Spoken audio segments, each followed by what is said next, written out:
रहना, छक्का बना रहना, बड़ा बढ़िया लगत रहना। खैर चल गई ना। छक्का जब दरवाजे पे पहुंच जाला ये मास्टर साहब तो कहते का कहते भूवर भूवर बार रे हो रिलवा के भूवर भूवर बार रे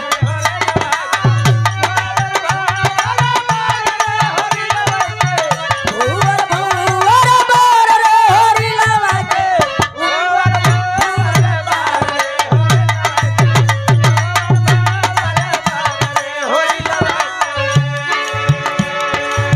होलिला के माई लागे श्री देवी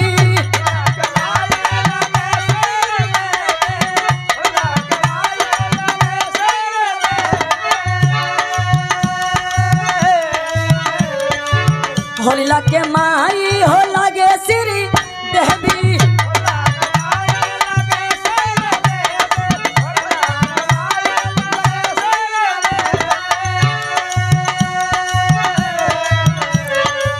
पापा लागे रंग बाजर होरी लवा के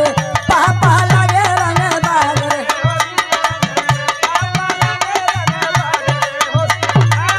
पापा लागे रंग बाजर होरी लवा के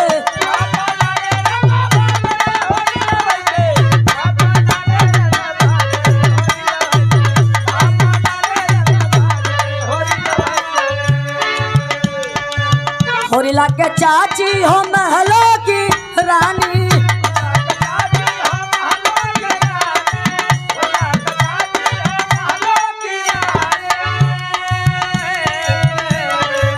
होरिला के चाची हो महलों की